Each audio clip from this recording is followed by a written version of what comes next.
Hi there, this is S.J. Thomason with Christian-Apologist.com. Today I'm going to continue in my series on the book of Daniel, and we're going to look into some of the history that Daniel knew about when he wrote the book, that he would not have known about had he written the book in the later posited dating.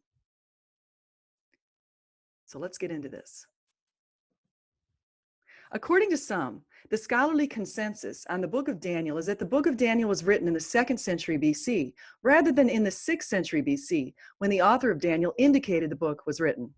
For centuries, the early dating of Daniel was considered a given. The only ancient claimant of this hypothesis is Porphyry, who wrote a book against Christians, which was burned by the church in 448 AD. St. Jerome, Eusebius, Methodius, and others condemned Porphyry's allegations, which died down after that, only to be resurrected by scholars over the past 2 centuries. In his book Against Christians, Porphyry put forth the notion that Daniel was written no earlier than 165 BC. He made this assertion based on Daniel 11:21, which he believed was a prophecy about Antiochus Epiphanes IV. Between September 171 BC and December 165 BC, Antiochus Epiphanes IV desecrated the temple and severely persecuted Jews, just as portended over a 2,300-day time period in Daniel 8:13-14. Such a specific prophecy led Porphyry to determine that Daniel must have been written in hindsight, not in advance. Others in recent times have jumped onto his bandwagon, making similar claims of later dating. Like Porphyry, many of these later dating scholars do not want to deal with the theological implications of earlier dating due to Daniel's many fulfilled prophetic messages. See Daniel 9 in my videos on that. And I'll do a quote from Sir Anderson. The appearance of Professor Driver's Book of Daniel, which was over 100 years ago, please note, marks an epoch in the Daniel controversy. Hitherto, there has been no work in existence which English exponents of the skeptical hypotheses would accept as a fair and adequate expression of their views. But now the oracle has spoken. The most trusted champion of higher criticism in England has formulated the case against the book of Daniel. And if that case can be refuted, if it can be shown that its apparent force depends on a skillful presentation of doubtful evidence upon the one side to the exclusion of overwhelmingly cogent evidence upon the other, the result ought to be an end of controversy on the whole question. Reasons for later dating. These include 1, Daniel could not have prophesied so accurately. 2, the presence of 3 Greek loanwords which happened to be musical instruments and were likely traded at that time. 3, Daniel was wrong about history, claiming Belshazzar was a son of Nebuchadnezzar and that Nebuchadnezzar invaded Palestine in the 3rd year of Jehoiakim. 4, Daniel was not a prophet, and his book appears in the Jewish writings, which were less important and late. 5, confusion over Darius the Mede. And 6, the failure of the Ecclesiasticus, Ben Sirach, which was written between 200 and 180 BC, to include Daniel. Note it also didn't include Ezra in the list of important men in the scriptures. Scholars have analyzed the great men, including in Ben Sirach's book, noting that the only included men who were exercising their functions were in Israel. He excluded Daniel in Babylon, Mordecai in Persia, and Jonah in Nineveh. This is according to Wilson from 1917-1938. In addition to eliminating the 6th point, we can eliminate the 4th issue, since Daniel was considered a prophet in ancient times, as evidenced by Josephus, Jesus, and the Dead Sea Scrolls. We can eliminate the 5th point, since the jury is still out on the identity of Darius the Mede, so it really isn't a critical point in its entire picture. Now on to the other points. To accept later dating, one would have to believe that the writer of Daniel was intentionally crafting a false narrative and trying to fool his audience into thinking he wrote the text centuries earlier. We would have to believe the book of Daniel was a forgery and literary fraud smuggled in at the last minute, hundreds of years after Josephus indicated the Jewish canon had been closed. We would have to believe that some of the historical content of Daniel is inaccurate, and the Jews who accepted it into canon were duped. Yet we have good reasons to doubt this later dating. One major reason is that Daniel's acceptance into the Jewish canon provides strong evidence of its authenticity and historicity. The Jews had strict regulations on the books accepted into the canon, and they rejected secondary, dubious, or heretical books, such as Enoch, Tobit, Jubilees, Judith, and similar books for those reasons. And yet, and this is a quote from Sir Anderson, we are asked to believe that these men, the Sanhedrin, with their extremely strict views of inspiration and their intense reverence for their sacred writings, that these men, the most scrupulous conservative church body the world has ever seen, use their authority to smuggle into the sacred canon a book which, ex hypothesi, was a forgery, a literary fraud, a religious novel of recent date.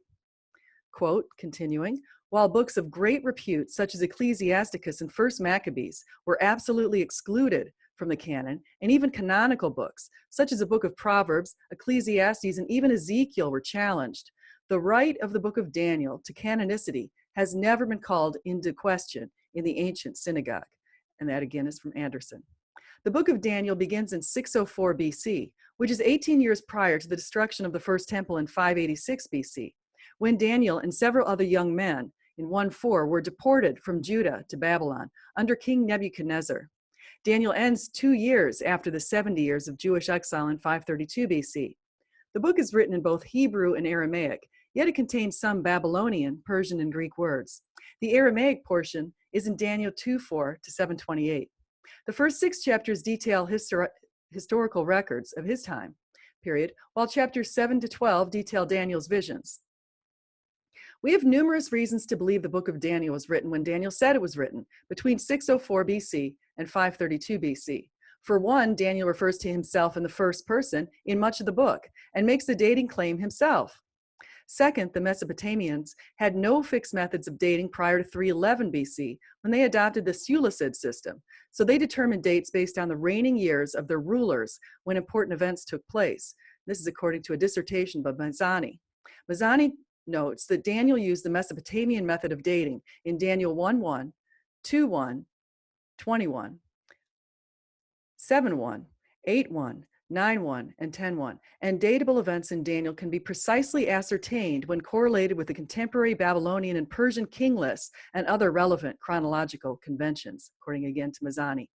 Thirdly, the languages are written in a way that is consistent with the ancient forms of the languages in those centuries. They were not written in a way consistent with dating around 165 BC. I've detailed that in numerous other videos. Additionally, we have historical support for both the accuracy of Daniel's claims and the early dating. Finally, ancient Jews and Christians have historically supported the earlier dating. As an example, the ancient historian Josephus recorded in Against Appian that the canon of the Jewish scriptures was closed at the reign of Artaxerxes between 465 and 425 BC. The author of Daniel exhibits familiarity with the culture of his time. He referred to Belshazzar as a king in Daniel 5:1, and Belshazzar was a co-regent with Nabonidus. Belshazzar offered to make Daniel the third highest ruler in the kingdom in Daniel 5:16, implying the highest and second highest were occupied, which they were by Nabonidus and Belshazzar. Daniel had knowledge of the period in which he says he wrote that a writer in the 2nd century would not have known. In Daniel 4:17, for example, he refers to King Nebuchadnezzar as a man of humble origins.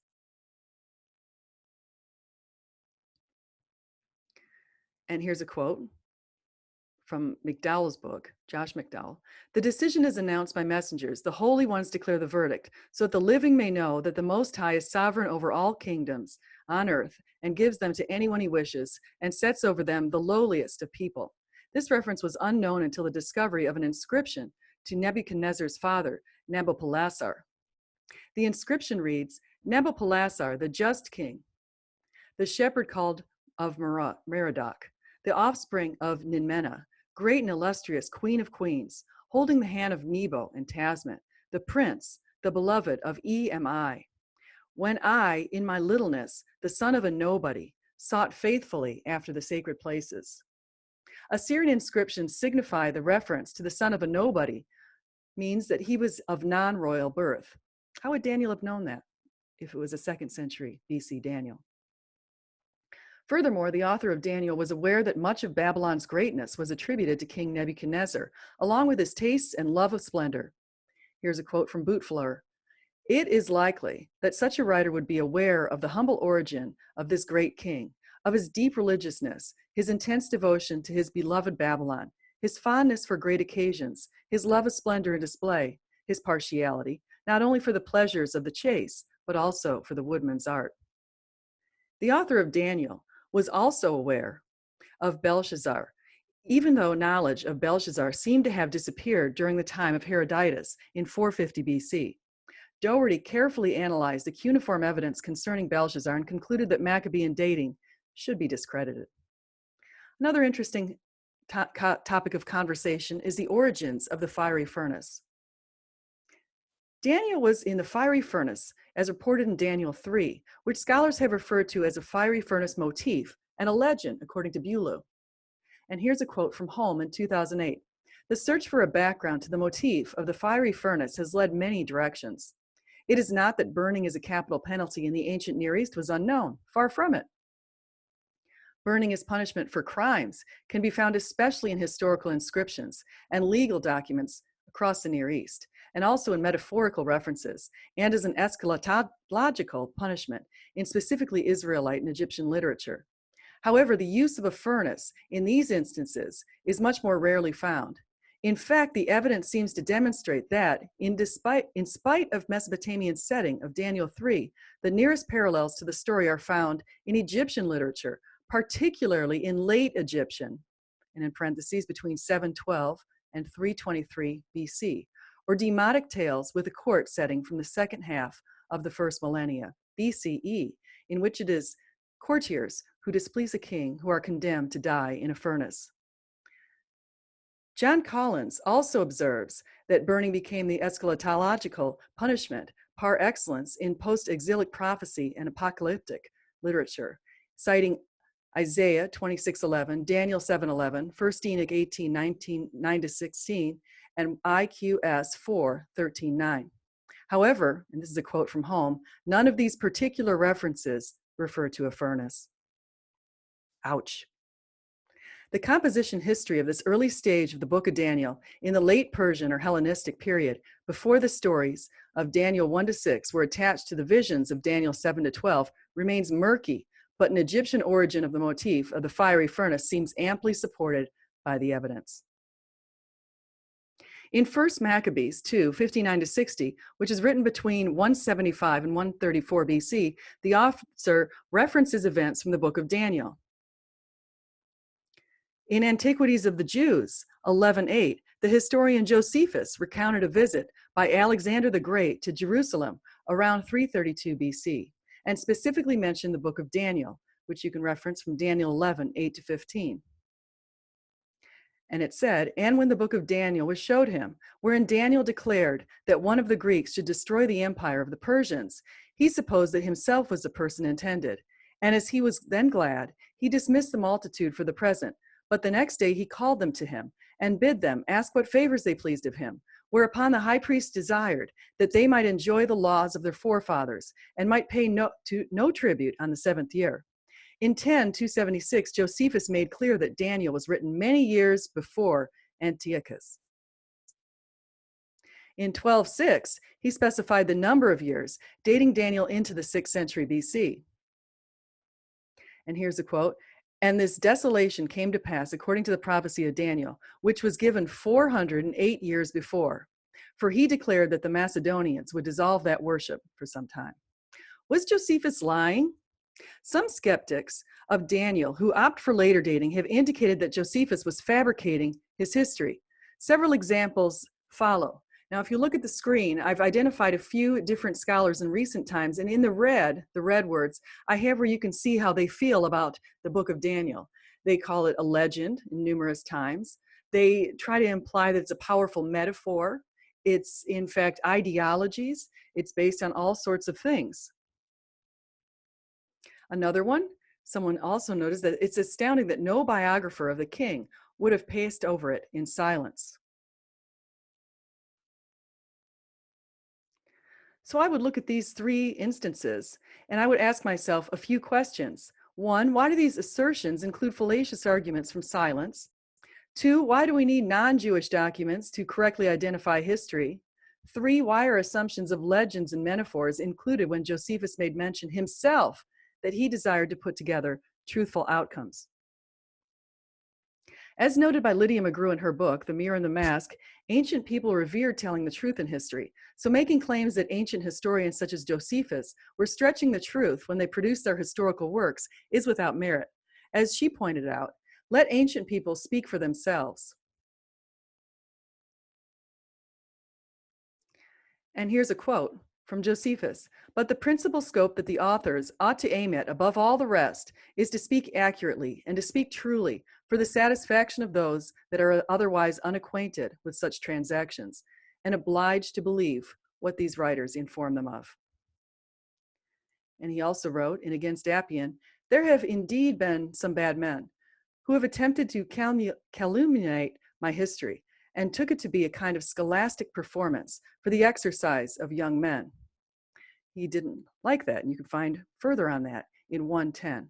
Other ancient people further exalted the value of truth, including Aristotle, Plato, Lucian, Thucydides, Cicero, Arrian, Polybius, and Luke. This is according to Lydia McGrew. Ezekiel further mentions Daniel 3 times. In Ezekiel 28:3, he said, "Are you wiser than Daniel? Is no secret hidden from you?" In Ezekiel 14:14, he said, even if these 3 men, Noah, Daniel, and Job, were in it, they could only save themselves by their righteousness, declares the sovereign Lord. In Ezekiel 14:20, he said, as surely as I live, declares the sovereign Lord, even if Noah, Daniel, and Job were in it, they could save neither son nor daughter. They would save only themselves by their righteousness. Ezekiel was written between 593 and 565 BC. Some try to claim that Ezekiel was referring to Daniel, who appears in the Tale of Agat, an ancient Ugaritic epic. Yet Daniel in that epic is an idolater. Ezekiel points to a righteous Daniel. Did Daniel get the history wrong? That is the next question we're going to ask. Skeptics make the argument that he got the history wrong by identifying contradictions with other historical works. As one example, some skeptics have claimed that Daniel contradicted Jeremiah because Daniel 1:1-3 stated that Nebuchadnezzar besieged Jerusalem in the 3rd year of Jehoiakim's reign. Jeremiah 46:2 stated that the Babylonian invasion of Judah occurred in the 4th year of Jehoiakim's reign. Wilson in 1917 reconciled this issue by noting the 2 different calendars used. In the Babylonian calendar of Daniel, a year started in the spring, whereas in the Judah calendar of Jeremiah, the year started in autumn. So an overlap of 6 months would occur at the same date and could be in both the 3rd and 4th year. Given that the Babylonian calendar was obsolete by the 2nd century BC, it is unlikely that a person writing at that time who would have access to the writings of Jeremiah would have stated a different date. This is according to Josh McDowell.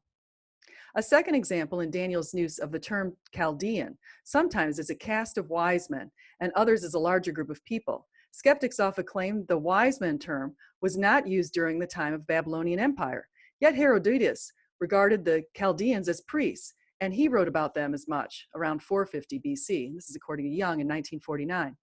A third example is Daniel's reference to the books in 9:2. Since the scriptures had not yet been compiled in the 6th century BC, but had been compiled by the 2nd century BC. In 9:2, Daniel understood by the books the number of years, 70.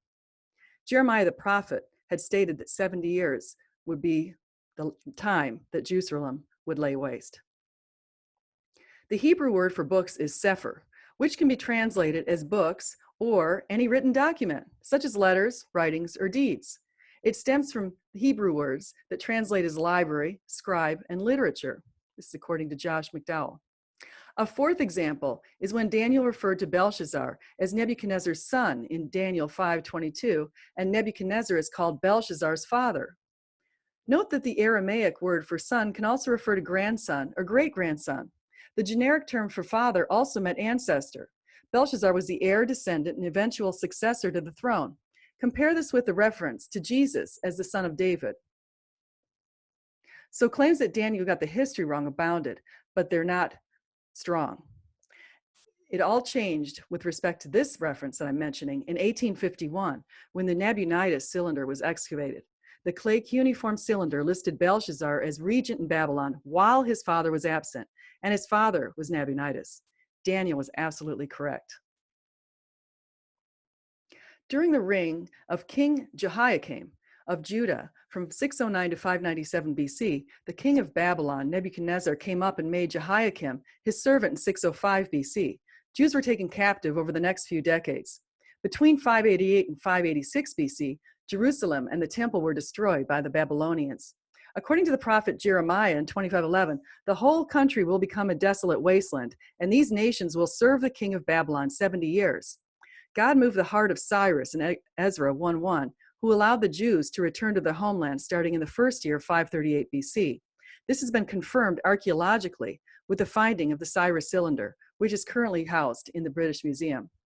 These are just a few of the many reasons to reject the notions that Daniel was written no earlier than 165 BC and contains historical flaws.